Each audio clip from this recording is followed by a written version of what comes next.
আসসালামু আলাইকুম সুপ্রিয় দর্শক মণ্ডলী, আশা করি সবাই ভালো আছেন। সবাইকে আন্তরিক ধন্যবাদ।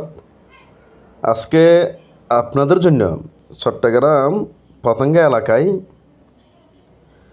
2 কাঠা জমির উপর অর্থাৎ 4 শতাংশ জমির উপর 4 তলা ফাউন্ডেশন দেওয়া, 3 তলা কমপ্লিট, প্রতি মাসে প্রায় 80,000 টাকা পর্যন্ত ভাড়া চালিত একটি নতুন বিল্ডিংয়ের ভিডিও নিয়ে এসেছি। আপনারা দেখুন, এটা হচ্ছে বিল্ডিংটির নিচতলা।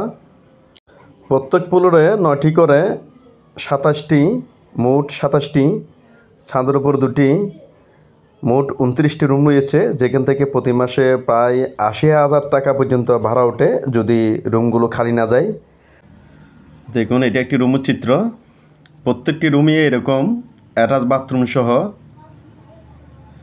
দেখুন, আপনার সম্পূর্ণ বিল্ডিংয়ে টাইলস করা।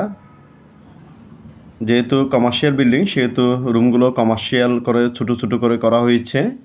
দেখুন, আপনার সিঁড়িঘরের সামান্য কিছু ফিনিশিংয়ের কাজ বাকি রয়েছে। এটা হচ্ছে বিল্ডিংটির 3য় তলা। প্রত্যেক ফ্লোরেই একই ডিজাইনের একই রকমভাবে রুমগুলো করা হয়েছে। দেখুন আপনারা, মালিকের অতি জরুরি টাকার প্রয়োজনে মাত্র 1,15,00,000 টাকা আলোচনা সাপেক্ষে মূল্যেই মালিক পক্ষ এই বিল্ডিংটি বিক্রি করে দিচ্ছেন। সম্পূর্ণ বিল্ডিংয়ে টাইলস করা। ছাদের উপরে বৈঠকখানা রয়েছে, খুব সুন্দর করে বৈঠকখানা দেওয়া হয়েছে। চলাচলের জন্য 20 ফুট রাস্তা থেকে 6 ফুটের একটি গলি রয়েছে, যেটির দূরত্ব মাত্র 30 ফুট, অর্থাৎ এক বিল্ডিং পরেই এই বিল্ডিংটির অবস্থান। যেহেতু নতুন বিল্ডিং, এখানে সিলিন্ডার গ্যাস ব্যবহার করা হয়, বোতল গ্যাস ব্যবহার করা হয়। হ্যালো ভিউয়ার্স, আপনারা যারা চট্টগ্রাম পতেঙ্গা এলাকায় বসবাসের পাশাপাশি কমার্শিয়ালভাবে ভাড়া দেওয়ার জন্য কিংবা কমার্শিয়াল বিল্ডিং খুঁজতেছেন, তাদের জন্য বিল্ডিংটি খুবই উপযোগী। দেখুন আপনারা, এটা হচ্ছে ছাদের উপরের দৃশ্য, বৈঠকখানা।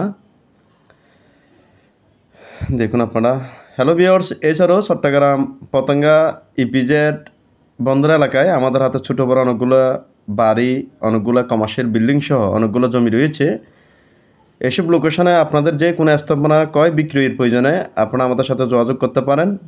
ইনশাল্লাহ খুবই অল্প সময়ে আপনাদেরকে যে কোনো স্থাপনা ক্রয় বিক্রয় আমরা আপনাদেরকে সহযোগিতা করতে পারবো। হ্যালো ভিউয়ার্স, আজকের বিল্ডিং সম্পর্কে আরও বিস্তারিত জানার জন্য আমাদের মোবাইল নাম্বারে যোগাযোগ করতে পারেন।